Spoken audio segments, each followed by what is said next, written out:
اعوذ باللہ من الشیطان الرجیم بسم اللہ الرحمن الرحیم۔ کسی شخص کو تکلیف میں دیکھ کر اگر آپ کا دل پسیجتا نہیں ہے، آپ کے دل میں رقیق کسے کہتے ہیں؟ پتلا، رقیق مادہ پتلا، رقت قلب، دل میں نرمی پیدا ہو جائے۔ دل میں نرمی اگر پیدا نہیں ہوتی ہے تو پھر جان لیجئے، میں ایک بہت سخت بات کہنے لگا ہوں، ایک شخص عالم ہو سکتا ہے، مفتی ہو سکتا ہے، فقیہ ہو سکتا ہے، مفسر ہو سکتا ہے، محدث ہو سکتا ہے، عابد ہو سکتا ہے، زاہد ہو سکتا ہے، نیک نہیں ہو سکتا اگر انسانی ہمدردی کا مادہ اس کے دل میں نہیں ہے۔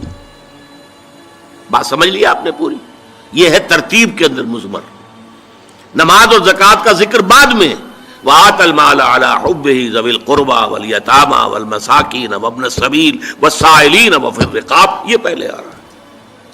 اور آپ میں سے بہت سے حضرات کو یاد ہوگی چوتھے پارے کی پہلی آیت، جو اس معاملے میں یوں سمجھیے قول فیصل، لَن تَنَالُوا الْبِرَّ حَتَّىٰ تُنْفِقُوا مِمَّا تُحِبُّونَ، تم ہرگز نیکی کے مقام کو نہیں پہنچ سکتے جب تک خرچ نہ کرو اس میں سے جو تمہیں محبوب ہے۔ اگر آپ کا مال ایسا ہے جو دل سے اتر گیا ہے، کپڑے بوسیدہ ہو گئے ہیں دے دیے غریب کو، جوتے ٹوٹ گئے دے دیے کسی کو، یہ نہیں ہے، یہ نیکی نہیں ہے۔ نیکی کیا ہے؟ مما تحبون، جو تمہیں پسند ہو وہ مال۔ لن تنالوا البر، یہ نوٹ کر لیجیے جنہیں عربی سے کوئی تھوڑا سا بھی کوئی مس ہے کہ لام اور نون کے ساتھ جو نفی آتی ہے فعل مضارع کے اندر، اس سے زیادہ تاکیدی نفی نہیں۔ لن تنالوا البر، ہرگز نہیں پہنچ سکتے نیکی کے مقام کو، حتی تنفقوا مما تحبون، جب تک کہ تم خرچ نہ کرو اس میں سے جو تمہیں پسند ہو۔ اپنے محبوب مال کو جب تک خرچ نہیں کرو گے اللہ کی رضا مندی کے لیے، اللہ کی رضا جوئی کے لیے، اس وقت تک نیکی کا مقام حاصل نہیں کر سکتے۔ حدیث میں نے آپ کو سنا دی، من یحرم الرفق، رفق کہتے ہیں دل کی نرمی، اسی سے لفظ رفیق بنا ہے۔ رفیق وہ ہیں جو آپس میں ہمدرد ہیں، غم گسار ہیں، ایک دوسرے کا درد بانٹنے والے ہیں، ایک دوسرے کے دکھ کو اپنے دل میں محسوس کرنے والے ہیں۔ میں نے ہمدردی کی وضاحت پچھلی نشست میں کی تھی۔ ہمدردی، ہم جماعت، ایک جماعت میں پڑھنے والے، ہم عصر، ایک زمانے کے لوگ۔ ہمدرد وہ جن کا درد جو ہے وہ کامن ہے، مشترک ہے، ایک کے درد کو دوسرا محسوس کر رہا ہے۔ خنجر چلے کسی پہ تڑپتے ہیں ہم امیر، سارے جہاں کا درد ہمارے جگر میں ہے۔ یہ ہے در حقیقت نیکی کی اصل روح۔ میں پھر دوہرا رہا ہوں، جس میں یہ نہیں ہے، جو بخیل ہے، جو کٹھور دل ہے، جو سخت دل ہے، وہ عابد ہو سکتا ہے، زاہد ہو سکتا ہے، مفسر ہو سکتا ہے، محدث ہو سکتا ہے، فقیہ ہو سکتا ہے، مفتی ہو سکتا ہے، لیکن نیک نہیں ہو سکتا۔ یہ قرآن کا فتویٰ ہے، لن تنالوا البر حتی تنفقوا مما تحبون۔ پھر اس میں ایک بات اور نوٹ کیجئے، اس میں ترتیب بھی لازمی ہے۔ سب سے پہلا حقدار جو ہے آپ کے نیک سلوک کا، وہ آپ کے قرابت دار ہیں۔ الاول فالاول، الاقرب فالاقرب۔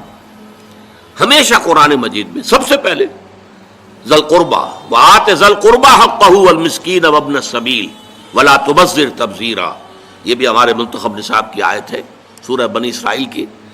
اور تم حق ادا کرو جو ذی القربیٰ ہیں، قرابت دار ہیں، رشتہ دار ہیں۔ یہ خاص طور پر بات کیوں کہی جاتی ہے؟ عام طور پر قرابت داروں میں، قریبی رشتہ داروں میں شکر رنجیاں ہوتی ہیں۔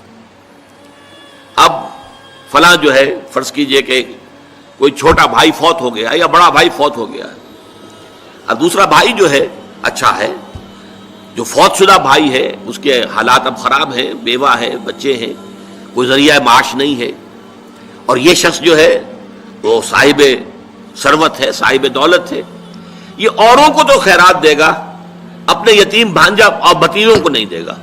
کیوں؟ انہوں نے یہ کیا تھا، انہوں نے یہ کیا تھا، انہوں نے فلاں وقت یہ کہہ دیا تھا، وہ بھابھی نے فلاں وقت جو ہے میرے ساتھ یہ معاملہ کیا تھا۔ اس حوالے سے شکر رنجیوں کی وجہ سے ان کو چھوڑ کر دور دراز جا کر ریوڑیاں بانٹی جائیں گی، لیکن جو اصل حقدار ہیں ان کو چھوڑ دیا جائے گا۔ اس کا تجزیہ کیجئے، اس کا مطلب ہے یہ اللہ کے لیے نہیں دیا جا رہا۔ اگر اللہ کا جذبہ ہو اللہ کو راضی کرنا، تو پھر تو دیکھو کہ اللہ نے سب سے پہلا حقدار کس کو بنایا، پھر تو دیکھنا ہوگا ترتیب اللہ کی۔ اللہ کی ترتیب میں تو وآت المال علی حبہ ذوی القربى، ذوی القربى سب سے پہلے ہے، اس کے بعد یتامى ہے، مساکین ہے، وابن السبیل ہے، والسائلین ہے، وفی الرقاب ہے، لیکن اولین جو ہے ذوی القربى ہے۔ جس حدیث آتی ہے کہ حضور نے فرمایا من احب للہ وابغض للہ واعطى للہ ومنع للہ فقد استکمل الایمان، جس نے اگر کسی سے محبت کی تو اللہ کے لیے محبت کی، کہ اللہ کو پسند ہے کہ اس سے محبت کی جائے، اور کسی سے بغض اور عداوت رکھی تو وہ بھی اس لیے کہ اللہ کو پسند ہے کہ اس سے بغض رکھا جائے، اور اگر کسی کو کچھ دیا تو اس لیے کہ اللہ کو اس کا دینا پسند ہے، اور کسی سے کچھ روکا تو اس لیے روکا کہ اللہ کو اس کا روکنا پسند ہے۔ یعنی انسان کے تمام اعمال کا اصل موٹو جو ہے وہ ذات باری تعالی اور اس کے احکام اور اس کی پسند اس کی ناپسند بن جائے۔